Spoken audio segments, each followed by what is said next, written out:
All right, so we're gonna work on leg drag defenses, right? Pretty much late stage leg drag defenses. It's one of the hardest passes to recover from and escape, because the problem with the primary escape from leg drags, like a late stage leg drag, is that typically the follow-up is a back take, and you set yourself up for the back take every time if you're doing the right thing. So people will get really good at doing the leg drag specifically to knowing that the person's going to do a specific recovery and then taking the back. And you see it happen at the highest level all the time. People build their entire games around it. So I'm going to show you that in a few minutes and like how we can counter that. But first, about leg drags. There's a couple different styles of leg drags, a couple different like stages of leg drag. So like we do them in the warm-up sometimes where we just come in and we step and we pull the leg across and get here. Okay, this is like the earliest stage of a leg drag. This isn't even really a leg drag because I haven't even done anything to get into this space yet. For me to get into this space without dropping this knee down, I'm gonna have to drop my entire upper body down, which is like super awkward, and I still can't make a connection there, right? For me to really do a leg drag, I'm gonna need to control this leg, drop my leg down so I can close this space, get in, control the upper body, and stay past the leg. A couple different grips that we can use. I can have my left hand on the knee, right hand on the inside. It doesn't really matter, it can be anywhere on the leg. But if I keep the left-handed grip, right, as I come in, I can settle my right knee down, right, and then control the lapel. But typically I'm gonna be dropping my left knee down as well, so I can drop my shoulder and head into the space right here, right? So my elbow's inside my knee, I'm tucking back, and I'm pinching below his knee, or above his knee on his leg, so that when he tries to pull his knee out, it's stuck, it's totally stuck in there, okay? So I can have my lapel grip here. Sometimes we'll do them keeping the grip with the right hand instead and looping over and getting like this. And this is fine too, but end game, you're still gonna be dropping down. More than likely, you're either gonna be hugging the head and backstepping or switching your grip anyway to here. I mean, I think this is probably the better of the grips anyway, because I can pull up on his lapel, crunch him in really tight, and just start to create a ton of space. You can use both lapels, just get in really tight, okay? So that's what I'm looking for with your leg drags in this. So early stage, somewhere around here is fine to start, especially if you're new. But like the better you are, you should be working into more of like this position. This is where we're gonna escape from, okay? All right, Michelle, you ready? Just put the dogs down, it'll be fine. If they're not fine, then I guess we'll find out. Thanks, Mayor, thank you very much. There we go. I told you. That's not fun. All right, anyway. So here we are. So Michelle comes in on a leg drag, right? I have to stop her progress first, okay? I have to stop her progress of putting the shoulder into my hip. That's kind of like my #1 priority, because if I let that happen, the pass is complete and I'm done, right? So especially if they're squatting, this is really what you're gonna be doing. Blocking the shoulder, usually the far shoulder, right? Using my elbow on the mat, and I'm gonna do a crossover, right? If it's not too far along, I can cross over on this inside shoulder here and use that to square my hips in. But my primary concern is to free this leg that's trapped, all right? So when I rotate my body like that, I can pull my shin back in and use that to rebuild a frame across their hip, and then eventually back across, right?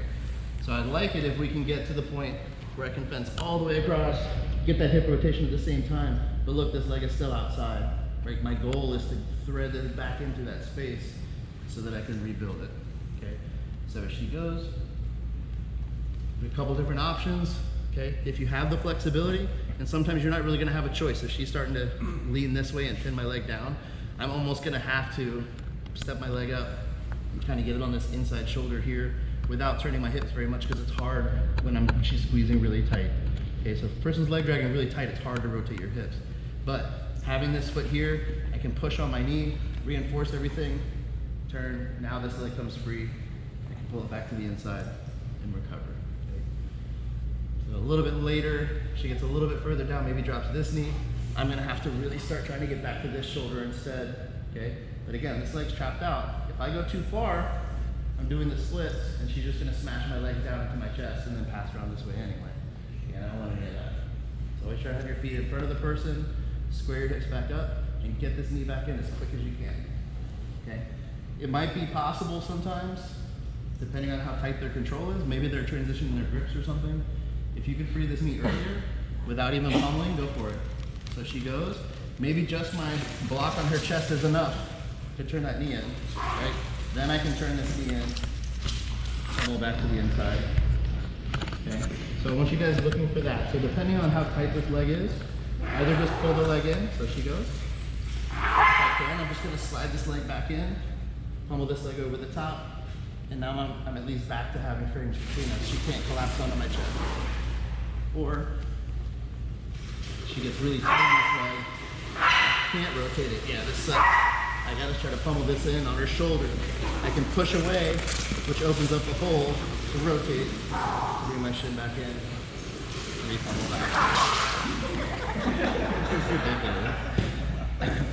All right. Thanks, guys. She'll only be here one day. Yeah, that's my dog. I got a babysitter for today and tomorrow, so. Okay, any questions on that? I know you guys have mostly all done crossovers from leg drags before, so we're just gonna work on tightening up the leg drags a little bit, because then we're gonna get into the really late stage, really hard to escape side of it, okay? All right, let's go, 1, 2, 3. Are you wasting like precious time if you put your foot on the ground and trip out a little bit before you get that foot over? Anytime you put your foot on the ground, yeah, you're wasting time, and you're also opening up space, right? Like the more you keep yourself compact, the better, especially on like a leg drag. That's a good question. So it's not the worst thing you can do, but it can definitely backfire. So one thing too that I forgot to mention, if they're using this collar grip, right, and you're trying to do a crossover and get your legs back in, you've got a good frame and everything, you'll find that sometimes people realize that you're trying to get this leg back in front, and they know you want to like cross over, right? So she might like block my crossover, but if you see what's happening when she blocks my crossover, she's opening up this hole, which is exactly what I need to get my knee back in the first place. And now I can start making my rotation. That's a lot easier for me to pummel my leg in and stuff like that, right? And yeah, JR asked if it's okay to put your foot on the mat. When we're in this kind of situation where she's so close to me already, like if she's already got this leg down and I'm here and this leg's already on the mat, sure, by all means, shrimp it if you have to, like if it works. But watch what happens when I shrimp. When I shrimp this leg out, like I'm giving her side control, right? So I'm actually kind of doing the wrong thing. There's times when you can shrimp, but usually when this space is open, the last thing I want to do is open up more space for her to get through to the other side. So it would be better for you to pop your hips up and extend, right? Because now even if she closes this gap, like I still have the possibility of like big high pummeling over to the other side and using that to make space, okay? Cool. All right. Which side do you want? This side? That's fine. Okay. All right, so with that being said, leg drags from here, from Toriendo, never work for the person on top because it's so easy for us to pummel. I have so much space because she hasn't really closed much gap, and there's usually not a lot of pressure on my leg. When she goes to drag the leg by, like in her grips are, like her legs are equal in front of me, yeah. Like she has to step in, and look how much distance is here. Like if I can't get over the top, man, get under the bottom. Look under, use that. Like I can use that to help stop her from getting around. That can be very effective. Sometimes you can shoot like your leg all the way through and stuff, but they just don't work very well from that position because you can usually see it coming a mile away and start your fencing, your crossover before it's even a problem. Leg drags become a really big problem when you're playing daily Huva guard. This is when leg drags are the most dangerous for you because now she's connected to this leg, right? She should be in here really tight. If you don't know how to play this position, I want you guys to step this foot right next to their butt, put a lot of pressure on the back of their leg, right? And then they're gonna try to hook their foot around your leg, right? So now when she leg drags, okay, she leg drags, now both of my feet are like glued. She has like contact with me here. So now it's really, really hard for me to pummel because I don't have any, like, my hips won't come out. So I can't get my hips out to this side because their foot's in the way and you get stuck here. And this is when leg drags really, really suck. The problem with the conventional escape from a leg drag is what I'm trying to do is frame on her shoulder, like start to turn it, close the gap, yeah. Right, yeah, I need to frame on her shoulder and people sit out like we're doing a stiff arm escape. And sometimes you can manage to escape, right, or get your pummel your legs back to the inside. But what happens is they shuck your arm by and now you're stuck fighting for your leg. And you see that happen like every other match in the world, in like high level tournaments, every tournament really. Because it's a very, very strong system that works very well. It's a nice little two-piece combo for guard passing. We'll do it again soon. So I don't like to use that conventional escape anymore because it ends up leading you into a bad place. So she drags, gets my leg across. So because I can't get my hips out to this side, what I have to do is try and move my upper body into a position where it's hard for her to get control of it, right? Well, I need to frame on her always. Like I should already have a grip on her collar if I'm playing De Oliva effectively, but I need to get a grip on this collar, right? The inside collar, just a regular grip, so that I can start to punch away, okay? So I'm actually turning my body away from her, which seems kind of weird. But what I'm doing is opening up a hole between my hip and her ankle, because what I'm gonna do here is scoop under like I'm doing a flower sweep or something. I wanna scoop inside the leg and try to get as deep as I can with my arm and curl like I'm flexing and hook behind her ankle and scoop. And I'm stiff arming with my left arm, because now what happens when I'm in this position just right here, I haven't even started my real escape yet, she can't really get to my back or to my side, because for her to get around, she needs this leg, which is now caught in my little trap here. So when she tries to circle around and close to side control, she can't. So that stiff arm is stopping her, and the fact that she can't get this leg out is stopping her. If I didn't hook this leg and tried to do this, she would overpower my frame every time past my guard. So this hook is really the key that's gonna stop her from finishing her pass and being able to effectively put pressure down. So she goes, so I get my stiff arm, right? And I scoop. And you'll see I'm also like twisting my hips and pulling myself. I'm trying to pull my upper body away from her as far as I can. With this stiff arm I'm punching too, right? Because like I said, the whole space she wants to get to is right here, which is wide open, right? But because I'm framing and stopping her from getting there, and I'm hooking the leg and she can't get around, it's inaccessible for her. So now for me to get my legs back to the inside, I'm gonna take my leg here that's in the hip, and I'm gonna start to push it against her body to make space and try to get it up into her armpit, like my hamstring, right? Because now I can start to pummel my other leg back to the inside. I can open her leg if I have to, her arm if I have to, start repummeling and break those grips and pummel back in, okay? And those of you guys that like to play K-guard or matrix and stuff like that, this is a perfect entrance for that stuff. It's a great time to go into those guards, which I'll show you in just a minute. So it's very advanced. So here, she drags, right? Immediately, get your frame, try to get a stiff arm. If you can't get a stiff arm because they're close, pull your shoulder back, straighten your arm, and once it's locked out, then it's strong. Don't try to push them away from you with strength, right? Move your upper body away, lock it out, and then you're good. Release your hook if you still have it, hook under the leg.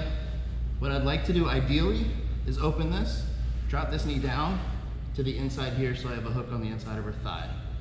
All right, so if I was talking about matrix and stuff like that, I know it sounds like crazy terms, but that's actually a sweeping mechanism from this position here. I can use this kind of situation here to open the elbow, open my knee, and start to work X-guard type positions, right? Right, and sweep from here by sitting up, in the leg and stuff like that. I was totally asleep. All right.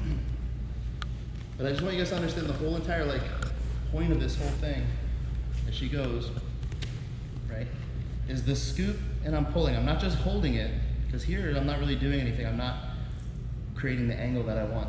So I'm getting my elbow all the way through and I'm rotating my hips and I'm trying to push my butt up to her face, okay? And then that gives me the ability to open this leg or stomp away and make space to get my other leg back to the inside, right? Even here, this doesn't seem like it's gonna be a really good position, but again, she's like, it's almost like a bow and arrow. Like she's around my body and she can't get out, right? If I need to now, I can let go of the lapel, take this elbow, open it away, start to use that to start repummeling, getting back to a good position, and recovering my guard. One more time. There's lots of different scenarios that are gonna happen with this. And I said this in the other two classes. There's no wrong way to do this escape. The only wrong way to do it is if the guard pass is finished, right? If they pass your guard, you did something wrong, right? But it's not a big deal. The knee can come back in. The leg can come back in any number of ways, right? So she's here, I scoop. Like I could immediately get to this position. This is really good for me with this frame on the inside of the leg because I can do a lot of work with this to open, right? But if that knee comes in, I'm great. If all I get is right here, and I can get this leg in, man, that's easy. I don't have to do hardly any of the work, okay? So when you guys understand, it's just about rebuilding your frames, rebuilding your knees to the inside, and wedging your legs back in between you and them. It almost doesn't matter which leg is first, just open up space and get those legs in there. But use that stiff arm and that curl to keep them like bent around you in a circle so they can't finish the task, okay? Let's give it a shot, and then if we need to touch on some details, we will, okay? 1, 2, 3. Okay, a couple things really fast. So when you're playing De La Hiva, a couple things are going to be different about like this leg drag position, right? If you're playing a really good, effective De La Hiva, you're going to be pretty much sitting on the foot, right? And I'm going to be hooking strong with my leg, turning my knee in to put pressure on her leg all the time, right? In these kind of positions, the leg drag is going to be a little bit harder. The escape is going to be the same no matter what. But what happens when I have that hook and it's really tight, right? The moment she leg drags and starts squatting on my foot, she's ankle locking me. Like, it's not comfortable at all. I don't want to keep this hook anymore. It's no longer helping. That hook's entire job was to allow me to put pressure inwards on her knee, and I can no longer do that. Like, it's completely compressed. So just take it out, okay? Your first priority should be getting this stiff arm and this scoot, okay? And it's not just this, right? Like, I really want you guys to turn your hips. Like, right now I'm like this way. I want to go like I'm doing an omoplata. I want to have my hips facing that way if I can, right? As much as I can. The more I go, the better for me, because that means the further away she is from the box, right?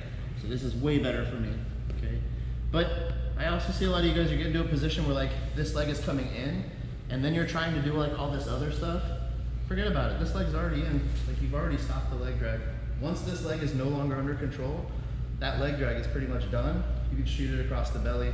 Because like if I was in a position like that, like look, now I can just pummel.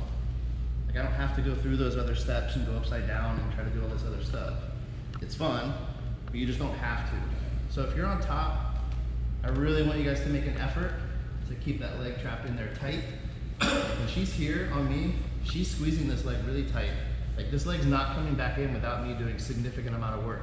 That's why I want to get kind of reverse my position and get this leg up in the space with it as quick as I can.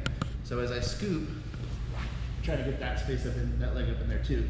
Because this one I can build a frame with. Like, this knee is in front of her leg, which means it's a frame. Like, I'm blocking her progression going, getting closer to me with that leg. Because that frame can make more space to snap with this frame back. Now I've got a frame here on this shoulder, a frame on this leg, a frame on the collar, which I guess would be here, right? So I have 3 frames going on, which is great. Now I can just get my legs back to the inside, shoot up triangles, omoplatas, all sorts of stuff in there, right? If you were so inclined in a tournament or something, be very careful with this with Michelle. Oh, 50-50 too, yeah. This is actually a really big point. 50-50. 50-50 is a really good escape from this position, but it's also a little bit dangerous. If you don't know what a 50-50 is what I'm going to show you. So as I get in here, right, if this leg comes through and gets all the way through, I do not want to stop here, all right? Because now I've no longer have this leg in between us. That frame is gone, right? So now she circles around, she's going to pass. What I want to do as fast as possible is scoop this leg up and bring it to the other side of my body. So now we're in this neutral position called 50-50. We both have the exact same advantages and disadvantages, but now I can sweep her and things like that. But if I keep that leg on the other side of the body, she's gonna pass my guard. Okay, almost guaranteed, or she's gonna arm bar me or take my back. So if that leg falls down to the inside, absolutely have to go to 50-50. Okay, so here, I scoop, get everything in, keep this shin in place. Don't let this leg fall all the way through, all right? But, like I said, if you're competing at a grappling industries or something, you can use this position to start to offset and start to attack knee bars, right? There's really nice toe hold opportunities here as well, things like that, okay? There's definitely some attacks. Jesus. Some leg locks coming off of that. So play around with it, right? Just keep that in mind. What I said about turning your hips. If your first knee comes back in, don't even worry about the rest of the escape. Just re-pummel from there and finish, okay? Let's go, 1, 2, 3.